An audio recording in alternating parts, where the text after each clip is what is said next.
Kisah seorang ibu yang memasak batu. Ada seorang ibu pada masa kekhalifahan Umar bin Khattab. Ketika itu, Umar dikenal sebagai pemimpin yang adil dan sangat peduli pada rakyatnya. Dikisahkan dalam buku Kisah dan Hikmah susunan Durarudin Masad, ketika malam menjelang dini hari Umar bin Khattab melakukan kebiasaan rutinnya, yaitu berjalan bersama sang pengawal untuk melihat kondisi rakyat. Sesampainya di dusun terpencil, terdengarlah suara tangis anak kecil. Tangisan anak kecil ini memilukan hati Umar. Akhirnya, ia mencari sumber suara tangis yang ternyata berasal dari rumah gubuk sederhana. Bangunan itu terbuat dari kulit kayu, di dalamnya ada seorang ibu yang tengah duduk di depan tungku seperti sedang memasak. Sang ibu sesekali mengaduk panci seraya membujuk anaknya untuk tidur.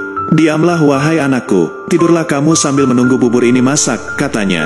Akhirnya sang anak tertidur, namun tak lama setelahnya ia kembali terbangun dan menangis lagi. Kejadian ini terus berulang sampai akhirnya memancing Umar untuk mengecek apa yang sebenarnya dikerjakan oleh ibu tersebut. Perlahan Umar mendekat, ia mengetuk pelan sambil mengucap salam. Tak ingin identitasnya diketahui, Umar bertamu dalam keadaan menyamar. Setelah pintu dibuka, Umar menanyakan terkait apa yang dimasak ibu tersebut dan apa yang menyebabkan putranya menangis terus-menerus. Dengan sedih, sang ibu menceritakan keadaannya. Ia menyebut anaknya menangis karena lapar padahal ia tak punya makanan apapun di rumah. Ibu itu juga mengatakan bahwa yang dimasaknya adalah sebongkah batu untuk menghibur si anak. Ini dilakukan seolah-olah ia tengah memasak membuat makanan. Selain itu, ibu tersebut bahkan sempat mengumpat kesal terhadap sang pemimpin pada masa itu yang mana Umar bin Khattab sendiri. Celakalah Amirul Mukminin Ibnu Khattab yang membiarkan rakyatnya kelaparan. Mendengar hal itu, Umar lalu pergi dan menangis memohon ampun kepada Allah Subhanahu wa Ta'ala. Ia merasa menjadi pemimpin yang lalai, sampai-sampai tidak tahu ada rakyatnya yang kesusahan. Tanpa berpikir panjang, Umar bin Khattab pulang dan mengambil sekarung gandum. Dibawanya seorang diri karung gandum itu di punggungnya sambil menuju ke rumah ibu yang memasak batu.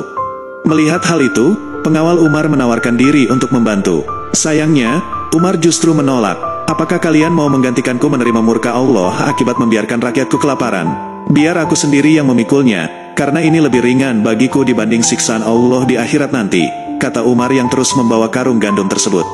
Sesampainya di rumah ibu tersebut, Umar langsung memasakkan sebagian gandum untuk dijadikan makanan. Setelah matang, ibu dan anak itu dipersilakan makan hingga kenyang. Setelah selesai, Umar segera pamit kepada ibu tersebut dan anaknya. Ia juga berpesan agar esoknya anak dan ibu tersebut datang ke Baitul Mal menemui Umar untuk mendapat jatah makan dari negara. Sang ibu mengucapkan terima kasih sambil berkata, "Engkau lebih baik jika dibanding Khalifah Umar," ucapnya. Keesokan harinya, sang ibu datang ke Baitul Mal untuk meminta jatah tunjangan pangan bagi diri dan anaknya. Umar sendiri yang menyambut dengan senyum bahagia. Saat itu ibu tersebut menyadari bahwa orang yang membantunya di malam buta kemarin adalah Umar sang Amirul Mukminin. Ia langsung terkejut. Umar menyambut si ibu sambil mendekat dan menyampaikan permohonan maafnya. Beliau tidak merasa malu saat menyampaikan permohonan maafnya sebagai seorang pemimpin umat muslim.